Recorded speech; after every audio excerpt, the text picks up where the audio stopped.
Hi, Tammy. Hi, Tegan. Hi, Jackie. Hi, Peggy. Heather, Karen. Thank you all for introducing yourself.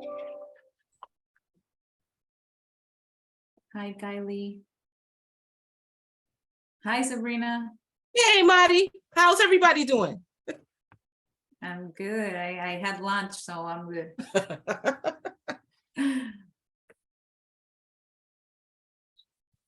Hi, Geraldine. Mary Jane. Hi, Lauren. All right, keep on bringing the introductions. I'm gonna copy the agenda again, just in case you didn't get to see it, and give the space to Sabrina Moore to get us started.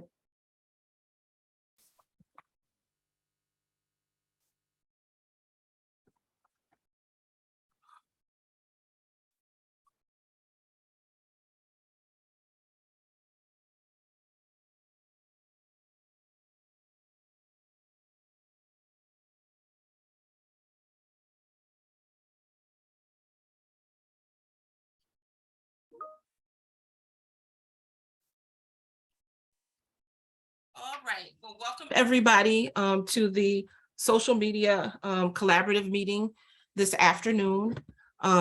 The focus of today's meeting is really going to just kind of tap into getting some feedback from all of you that have, active social media platforms that you're using to just kind of talk about how things have been going.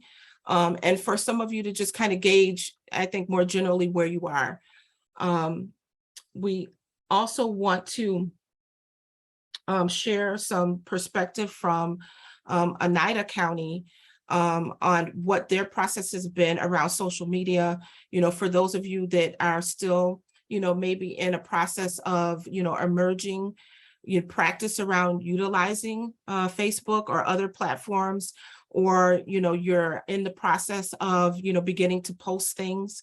Erin from Oneida County is going to speak a little bit about what her process has been like, and how she's been posting and things like that. And it's really, we want to just kind of get a conversation going with all of you. We're going to wrap up this meeting today with our colleague, Mark Williams, who is our guru around Facebook and IT technology. Using it, he's going to talk about specifically insights in Facebook. How do you access them to look to see, how you're doing with your postings? And it's a really, really useful tool to help inform, your practice around social media and building your schedule and what, sorts of information you share. So that's what we have set for the agenda today. And we're really wanting to hear from you all to get some feedback. Because that come May 2023, the social media template that we have been distributing to you over these past few months, we will cease doing that. And we want to get information from you so that we can plan around your needs come first of the year and through May. So we are really hoping that you all, share. So we're going to have a poll up. Please, share in conversation, about your experience, because we're going to take that information and run with it to help build your capacity next year. Okay. So without further ado, I think, Madi, are we going to move into, okay. Yeah. So thank you, Sabrina. And now, as Sabrina said, that one of the purposes of this meeting is to gauge how are your social media activities, so that Mark can use that as well, but that we can keep on using that in our further interactions with you. And as Sabrina said, since we're getting closer and closer to that May 2023, which is going to be a year of sharing the social media schedule templates, we want to know how can we make that process better and working for you. So I'm going to launch the social media calibration poll right now. Let me know if you all can see it. And we'll give a couple of minutes for responses. Or maybe more than a couple of months, because I'm just realizing 6 questions. Can you all see the poll? Mhm. Yeah, okay. So the first question is, have you started using social media for your local health department? And this may mean that you are interacting with the social media profile, not necessarily leading the social media profile. I know some of you don't have access to the profile itself, to the page itself, but you can send information to your colleagues from public relations or from marketing. And so if you do have social media and have you started using it, then select yes or no accordingly. And the second question is, in a scale of 0 to 5, how active is your social media page? And this is really subjective, how you consider it in terms of engagement with the followers, not necessarily with children and youth with special health needs content, but in general. The third question is, do you currently have social media accounts for your work, for your current department or county? And the fourth one, select social media platforms. We've chosen the most popular ones, but there are some others that we didn't include, like Snapchat. I know some of you have brought that one up. There are some others that I'm not really familiar with, but are more like of the new generation use. I don't think they're for professional purposes, but there are some others that are considered under the other label. Okay, and the fifth question goes, are you interested in getting more resources on social media? Some of you have been very, have expressed your gratitude of the social media schedule template, but also have requested some other resources. So that's that. And the last question is, do you know how to track your impact on social media? And that's where Mark is going to lead us later.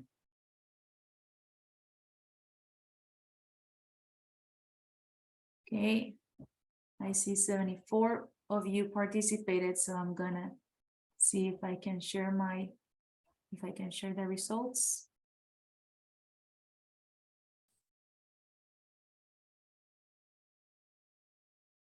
Okay, 87% of you do have social media for your local health department.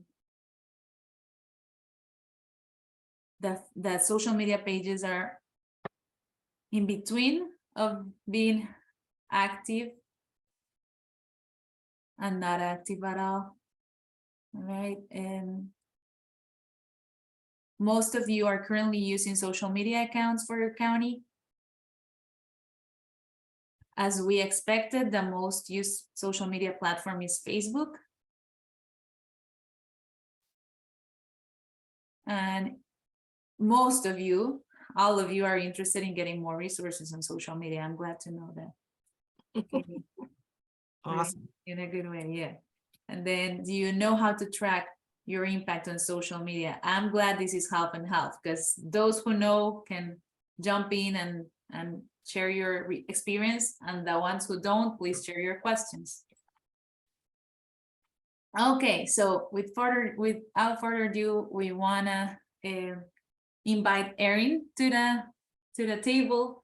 Erin started from scratch their county children with special health needs private Facebook page, and we invited Erin because we wanted you all to hear from her. How was that, her experience and her process of going from even like the starting point of pitching the idea to other team members, and then going through all the process of learning how to do it, what was needed, gathering the resources, and where are they standing now.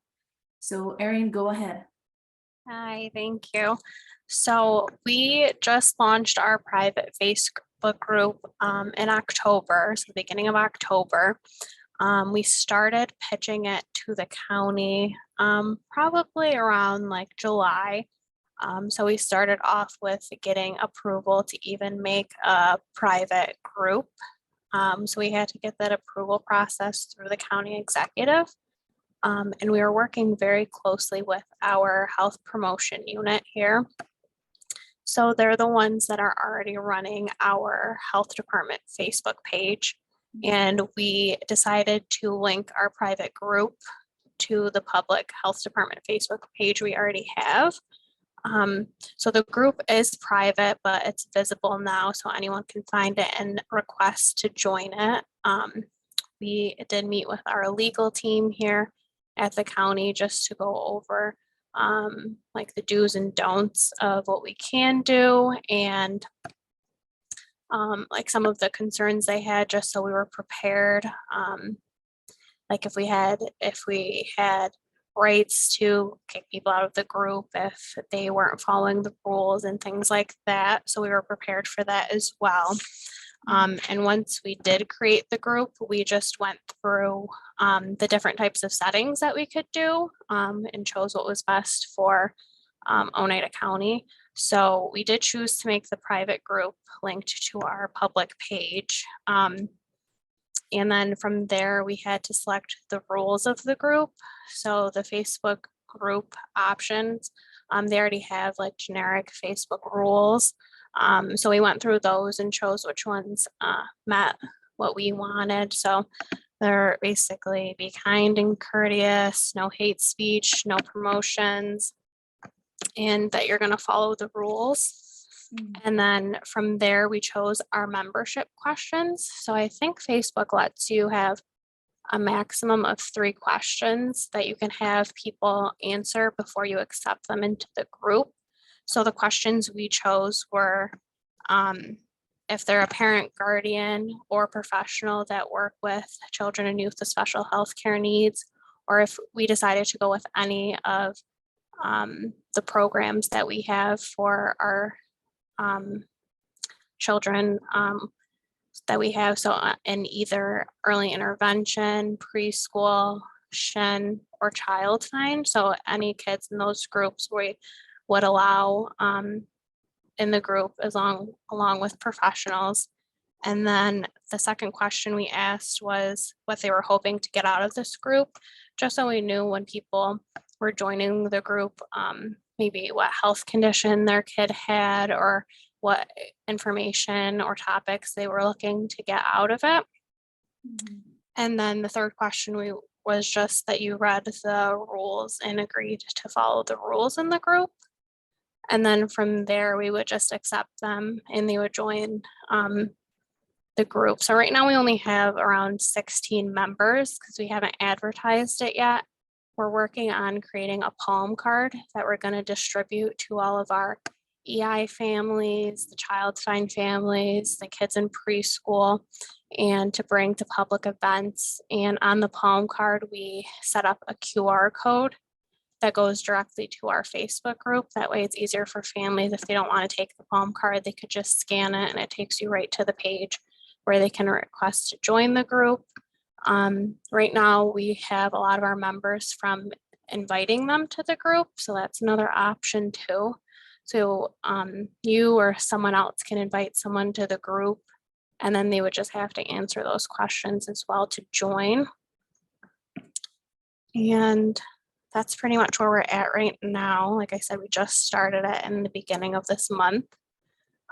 So we've pretty much just been working on setting it up. And right now I do have access to the Facebook. That was one of the issues. So I don't know what the other counties are like and who gets access to what, but we were working with our health promotion team closely. So the two of us have access to the group, and that's about it right now.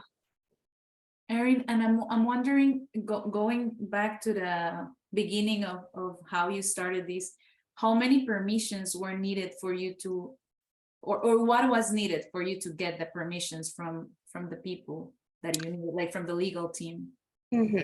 So we started off with getting approval from the county executive's office. So I went through health promotion with that, and I just wrote up like a justification for it and what the group was going to be about. I had to state that there would be rules that people would have to agree to before they were in the group, and pretty much outline what our plan was for the group and who would be allowed to be in the group and those kinds of things. And once they approved that, we waited to set up a meeting with our legal team, and they didn't have any real requirements. They just wanted to go over our concerns with having a private group. But right now I wasn't too concerned with the group and like needing to kick anyone out or like censorship or anything like that, because we only have 16 members and we just started posting. And right now we're just posting like information from like Health National or World Health Observance Days and other like events in the area from some of our partners and what was on the social media schedule.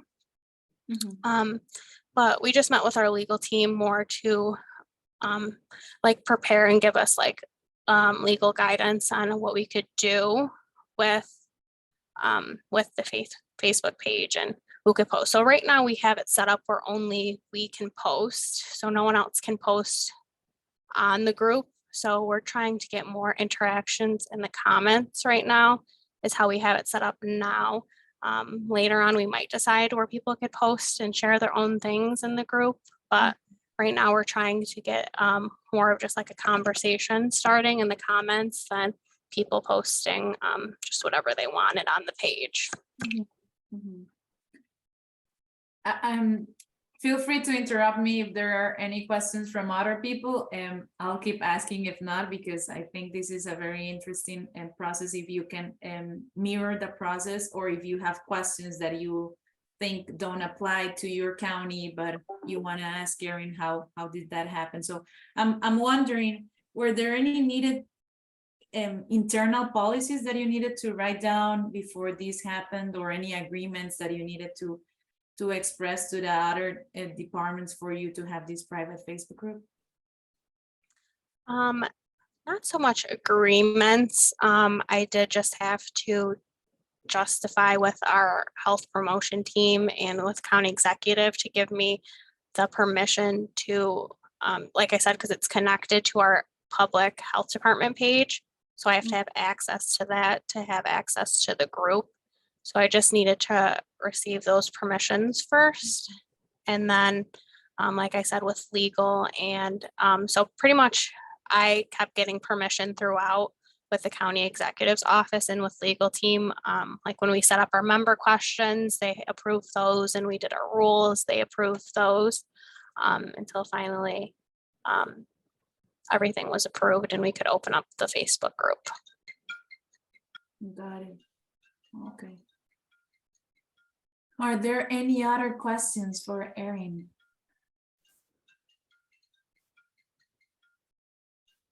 Yes, just one quick question.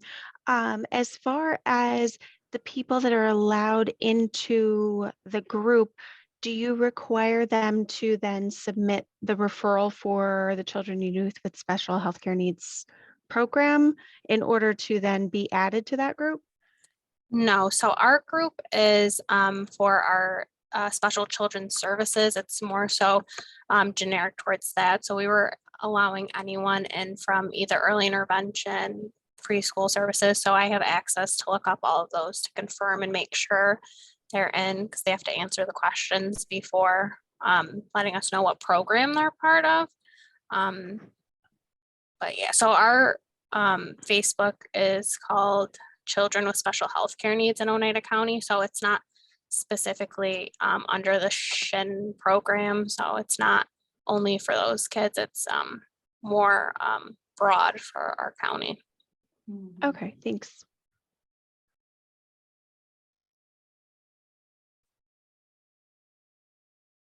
Thank you, Erin. And just one last question. Now, with the plan of advertising that private Facebook group, you said you're planning to disseminate a QR code and the link through brochures and palm cards.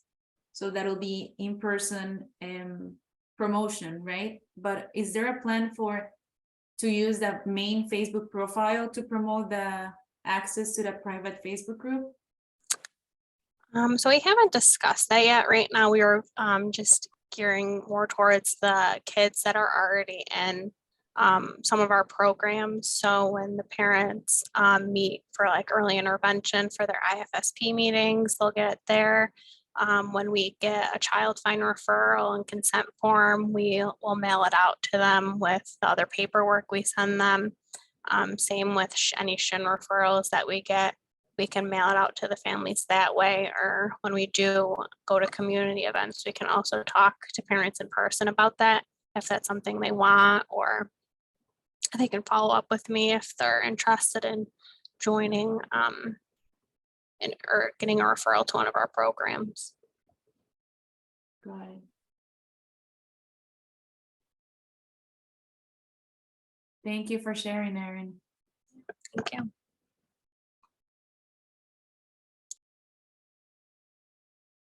All right, so if there are no more questions to Erin, and if you do have more questions to Erin, feel free to drop them in the chat.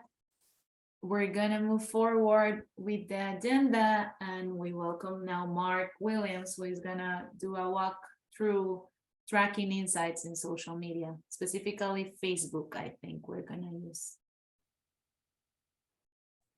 So I'm just going to share my screen. I have a bit of a disclaimer first off. Facebook has recently changed their scheme for insights to Meta Business Suite. And it seems to be a bit of a halfway house in terms of you've still got insights on the left-hand side of the screen, but you've also got Meta Business Suite, which it was in beta until recently. So I think this will be one of, I will be digging more into Meta Business Suite as we go along personally. So if I discover anything more about the settings to pull the data out, because that's one of the things that they seem to have gotten rid of, is the ability to pull the data down into offline documents. So that was going to be part of my presentation, but I will just start off by sharing my screen. And basically what you do is you start off, I'm very colloquial, by the way, so if it comes across as really lighthearted, that's just me. But you start off basically from the Facebook page, the home page of your Facebook page. You go and click to the Insights screen. And there are 4 different sections. There's a page overview where you can see the details, and it just goes into post reads, post engagement. This used to be more interactive, but again, it seems that they have pushed some things into Meta Business Suite and left some things here that are less interactive.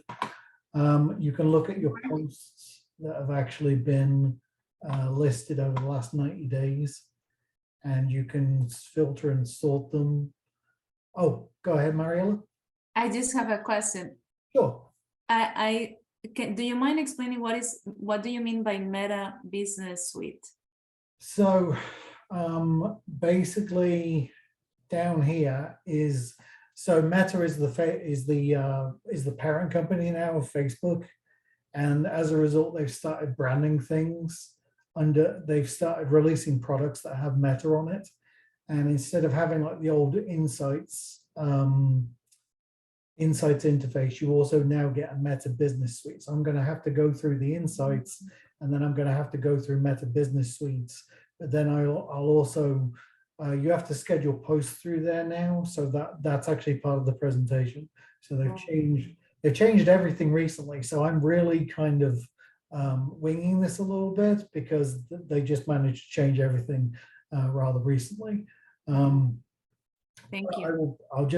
I will move through, and hopefully by the end it will all make sense, and I will answer everybody's questions, and hopefully this will be a successful presentation.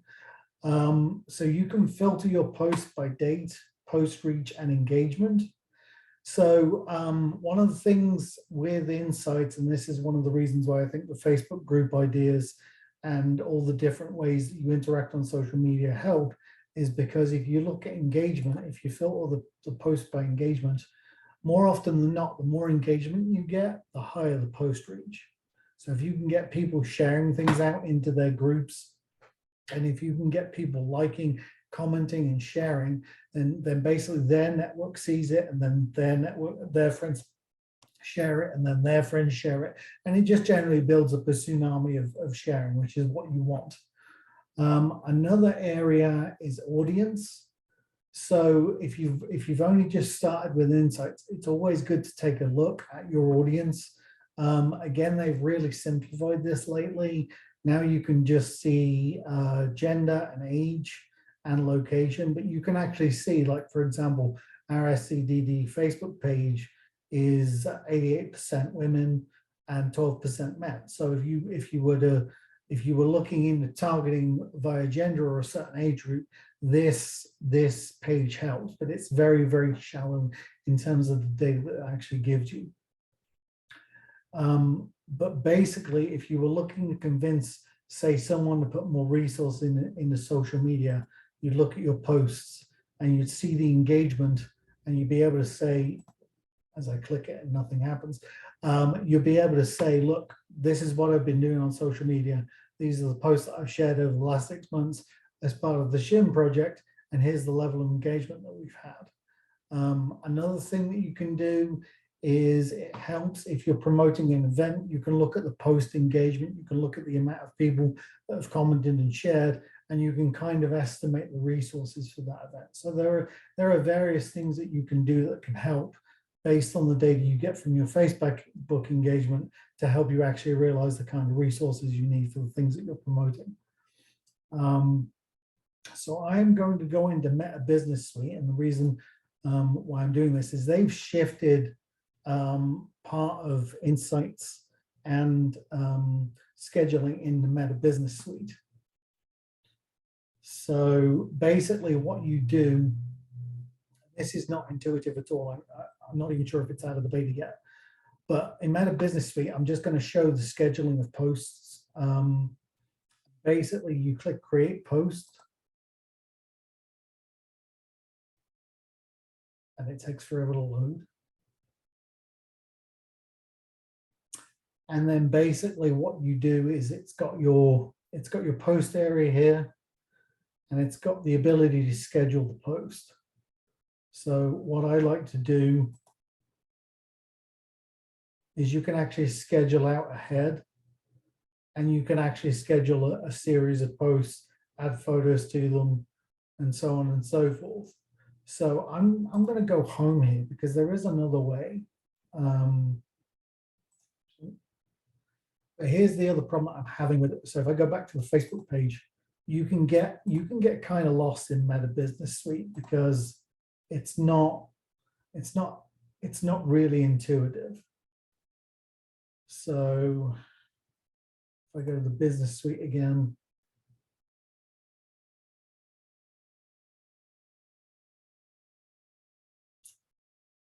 okay, come on.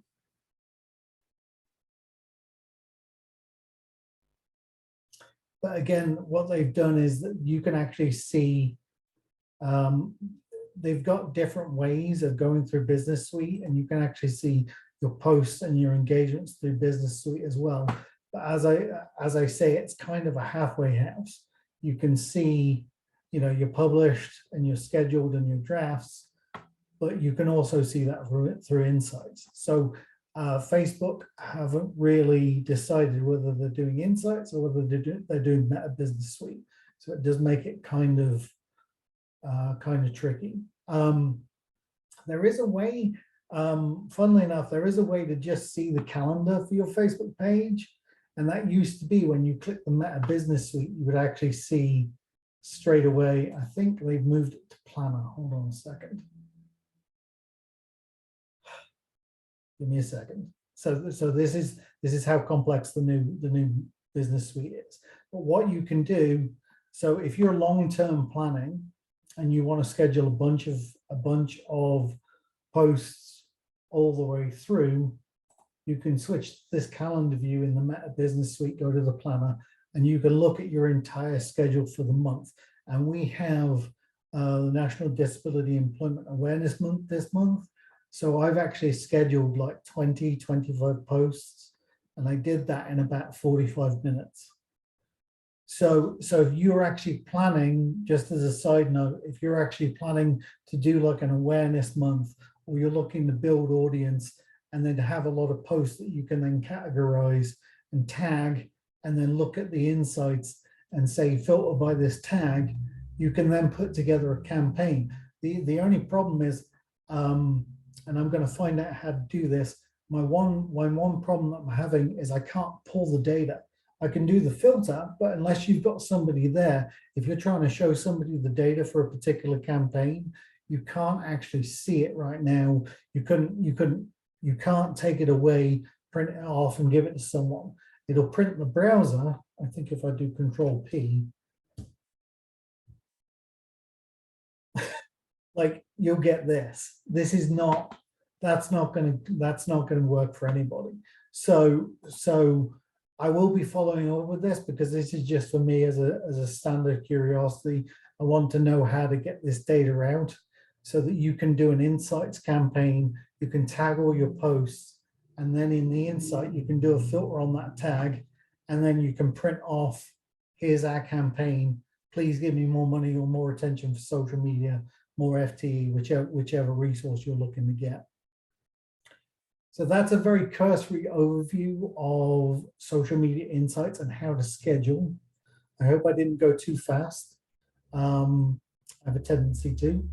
So if anybody has any questions, or if there's questions in the chat, let me stop sharing for a second so I can see things better.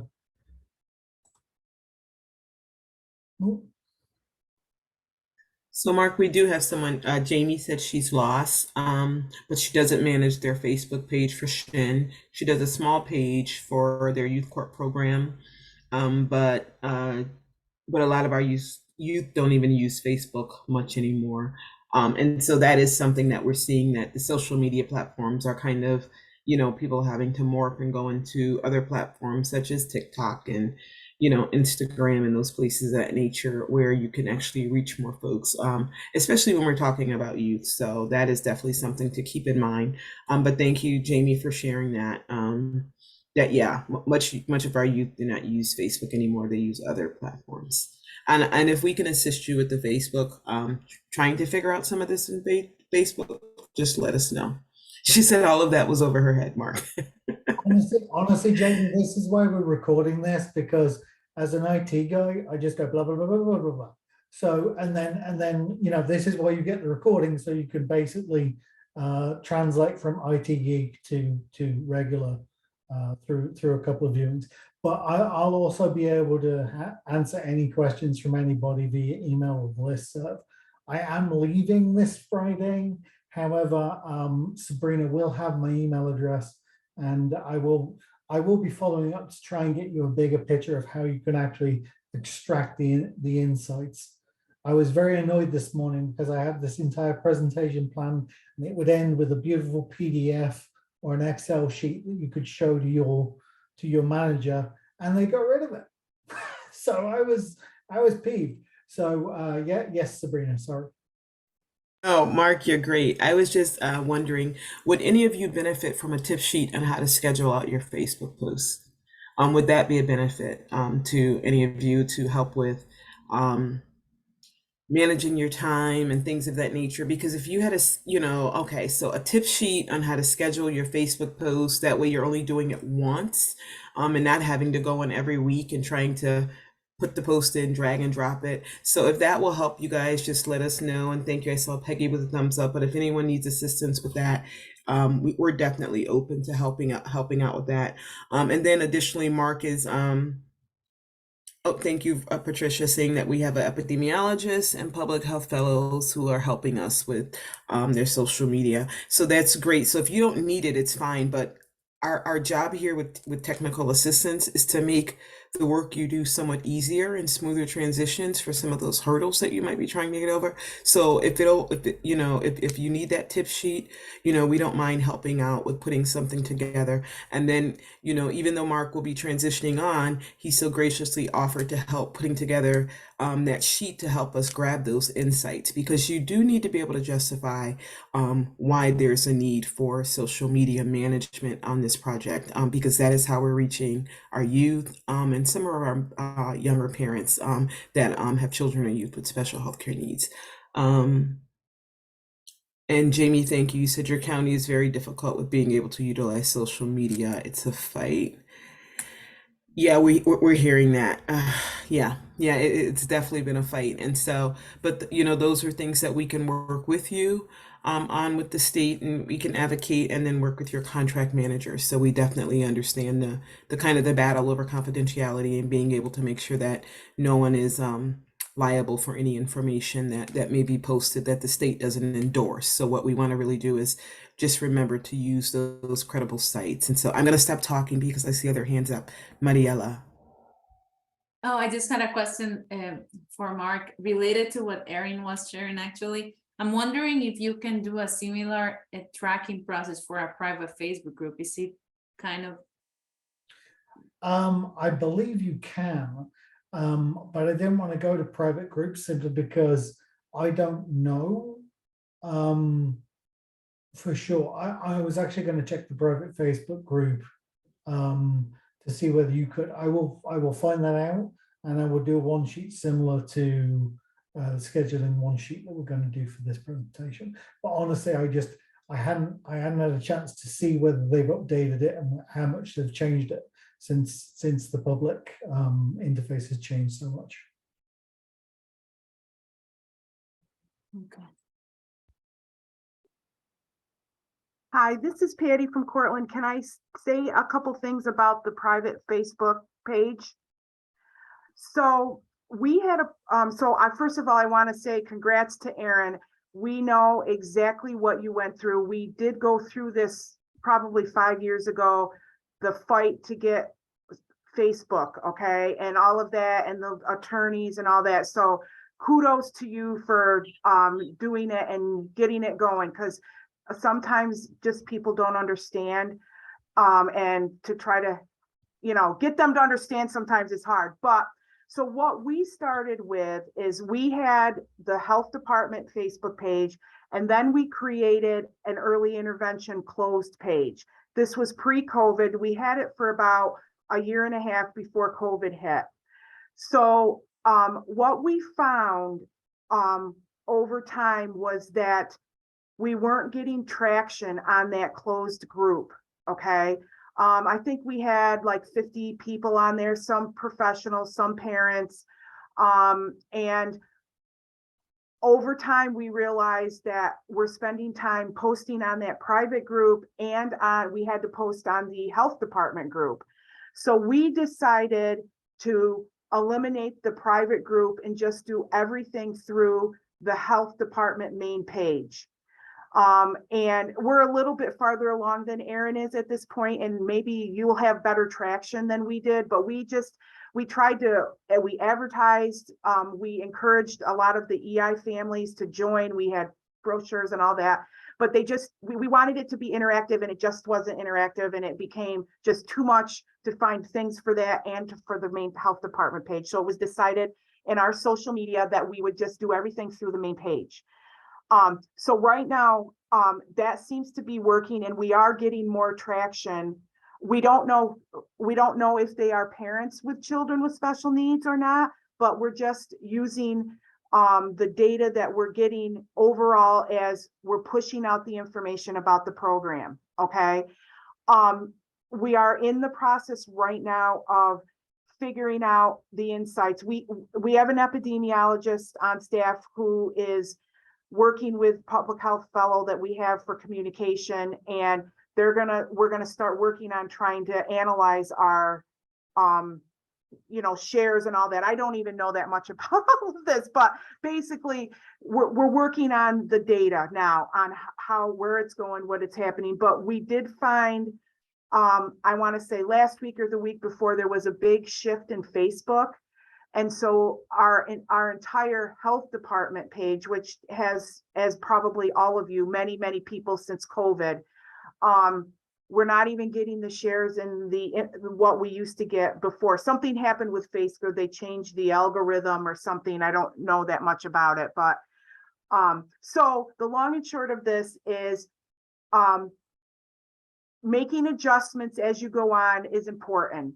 And we found that doing the private group initially, was great. Everything was going. And then it was not just COVID either. It's just people don't want to share on there. the parents didn't want to share and didn't want to, we tried all different things to try to get them to do it. And we just decided this is not worth staff time. Let's put it in the health department thing. And maybe, and we are getting more likes, more shares, more everything, doing it that way. But every county is different. And, but I would just suggest making sure you look at and make adjustments when you need to, because it's important. So that's all.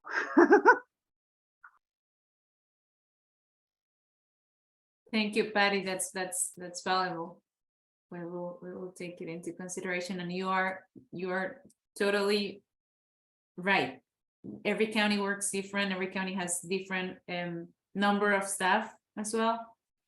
So you have to consider all of that to say how is the social media engagement going to happen. If it makes more sense to do it as Erin did it, doing a private Facebook group and managing it from there, or sharing valuable resources and posts related to children and youth with special health care needs to your colleagues who are working with that local health department Facebook page.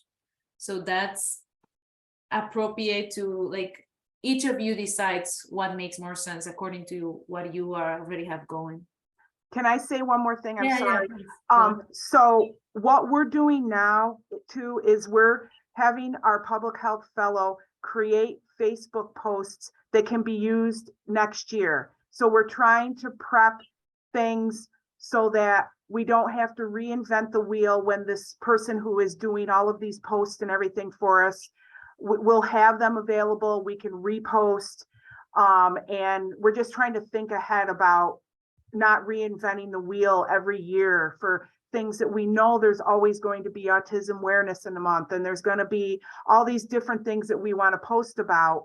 We're trying to get ourselves ahead of the game by having posts done that can be reused. So thank you. That's a very good strategy, planning ahead of time. And that's actually what, again, the social media monthly schedules are for, to prepare ahead of time. What can you use for next year? So if we started May of 2022, then that same schedule can work for next year, and you just adapt it. As you're saying, Patty, things will change, platforms will change, even the social media platforms that are in trend are going to change. So, but using that template as that schedule as a template for next year for you to guide yourself from awareness months, awareness topics that are going on, will help you in planning to move forward and take next steps.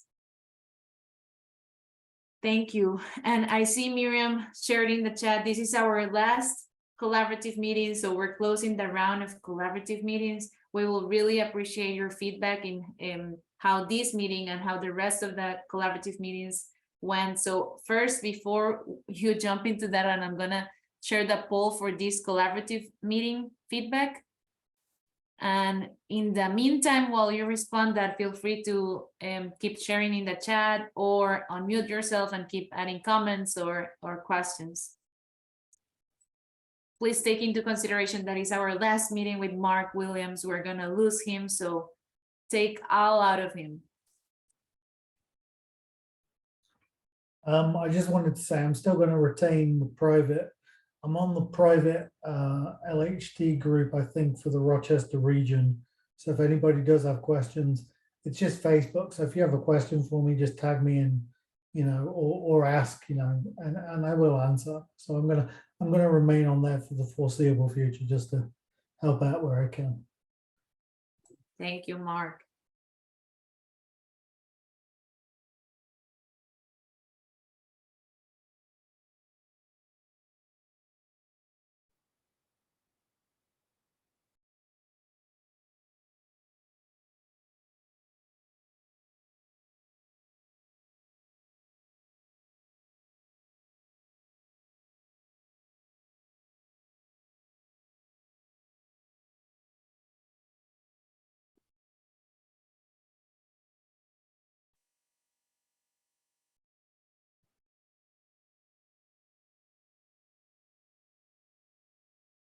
So I see 77% of you are participating in the poll, and thank you. We appreciate it.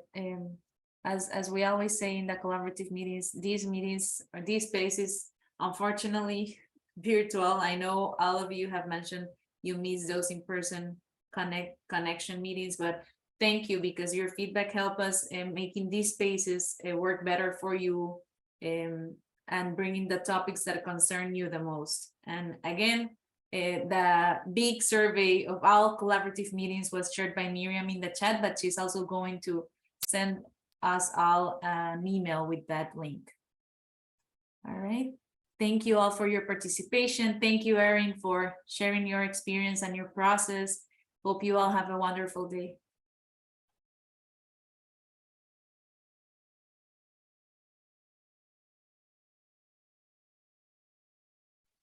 Thank you.